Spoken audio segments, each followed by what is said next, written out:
ఈరోజు మహాశివరాత్రి.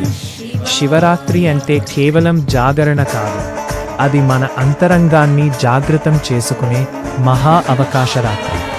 పాలాభిషేకాలు, బిల్వదళాలు, ఓం నమః శివాయ నినాదాల మధ్య మనలోని అహంకారాన్ని గంగలో కలిపి మనసును కైలాసంగా మార్చుకునే పర్వదినం. శివుడు సంహారకుడు కాదు, సంస్కారకుడు. మనలోని కామ, క్రోధ, లోభాలను హలాహలంలా స్వీకరించి అవి మనల్ని కాల్చకుండా కాపాడే చైతన్యం శివతత్వంలో ఉంది. అందుకే ఈ రాత్రి ఉపవాసం అంటే కేవలం ఆహారం మానేయడం కాదు, చెడు ప్రవర్తనలకు ఉపవాసం పెట్టడం. ఆధునికత ఏమంటోంది? ఈ వేగవంతమైన డిజిటల్ ప్రపంచంలో మొబైల్ స్క్రీన్ల కంటే మనసు స్క్రీన్ని ఒక్కసారి ఆన్ చేయండి.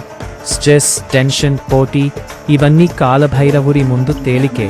ఒక్క నిమిషం ధ్యానం, ఒక్క మంత్ర జపం, ఒక్క సద్భావన, ఇవే ఈ రోజున నిజమైన సెలబ్రేషన్.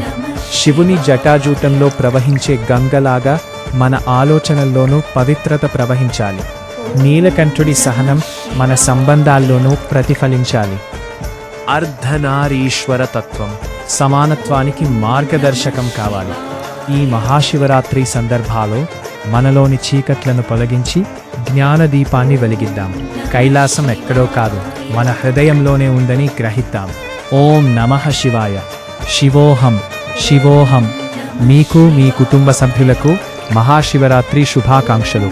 మీ శ్రేయోభిలాషి మిరాల రాజేందర్ రెడ్డి, జర్నలిస్ట్.